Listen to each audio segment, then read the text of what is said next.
Digoxin can be beneficial, but it requires precise dosing and careful monitoring.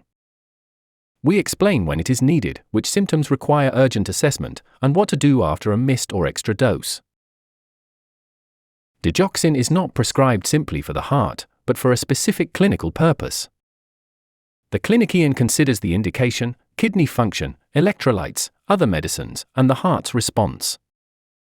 Never change the dose or dosing frequency yourself. Digoxin strengthens contraction of the heart muscle and slows conduction through the AV node, the electrical filter between the atria and ventricles.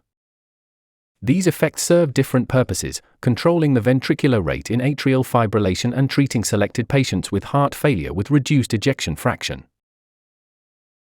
At the surface of a heart muscle cell, digoxin blocks a pump called the sodium-potassium ATPase.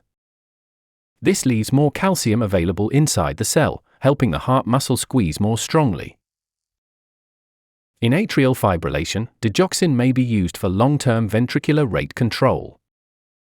Guidelines particularly support considering it when symptoms of heart failure are also present, combined with other medicines or used alone if other medicines are not preferred, not tolerated, or contraindicated. Rate control does not replace a separate assessment of the need for stroke prevention. In heart failure with reduced ejection fraction, meaning the left ventricle ejects a reduced proportion of the blood it contains with each contraction, digoxin is not one of the core medicines shown to help people live longer.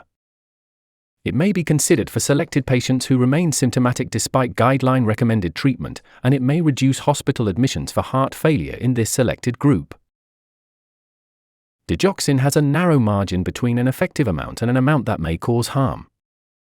For some people with heart failure with reduced ejection fraction, the guideline gives a blood level target of 0.5 to less than 0.9 nanograms per milliliter. This is not a personal target or a universal toxicity threshold. A clinician interprets the result together with symptoms, ECG findings, time since the dose, kidney function, and electrolytes. Digoxin is eliminated mainly by the kidneys, so it can accumulate if kidney function worsens. Low potassium or magnesium and high calcium increase the risk of toxicity. Interactions also matter, examples include amiodarone and verapamil. Before starting any new medicine, over-the-counter remedy or supplement, check its compatibility with your doctor or pharmacist. Before treatment begins, kidney function, electrolytes and thyroid function are usually assessed. In stable patients, kidney function and electrolytes are often checked annually, but your doctor may order tests more frequently, especially in older people or those with impaired kidney function. Digoxin levels are not routinely measured in everyone. Testing is performed when clinically indicated. If your doctor orders a digoxin level, the blood sample should be taken no earlier than 6 hours after the last dose. The preferred window is 8 to 12 hours afterwards. It may also be taken immediately before the next dose. Be sure to tell the laboratory and your doctor exactly when you took your last tablet. Signs of toxicity can be nonspecific: loss of appetite, nausea, vomiting, weakness, confusion, blurred vision or colored halos. Heart rhythm problems may include a very slow pulse, delayed or blocked electrical signals through the AV node, and dangerous rhythms from the lower chambers, called ventricular arrhythmias.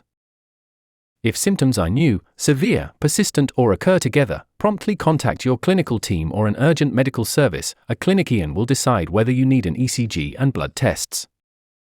If the person faints, has severe shortness of breath or seizures, or cannot be woken, call the emergency services. If you miss a dose, follow the instructions for your specific medicine and your clinician's personalized plan. If it is nearly time for your next dose, skip the missed dose and return to your usual schedule. Do not take a double dose. If you are unsure what counts as in nearly time, ask your clinician or pharmacist. If you have taken more than the prescribed dose or are unsure how much you took, immediately contact your local poison center or an urgent medical advice service. Do not wait for symptoms. Use the official number for the country you are in. If the person is unconscious, has seizures, has difficulty breathing or cannot be woken, call the emergency services. If toxicity is possible, clinicians urgently assess electrolytes, kidney function, and the ECG. Further management depends on the results and the clinical situation. Life-threatening toxicity is treated in hospital with digoxin-specific antibodies. If you feel stable, take digoxin according to the agreed schedule and attend your prescribed monitoring. New, severe, persistent, or combined symptoms need prompt clinical advice. If you may have taken an extra dose, immediately contact a poison center or urgent medical advice service and follow its instructions.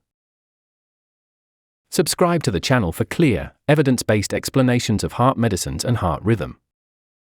Always discuss your treatment regimen with your clinician.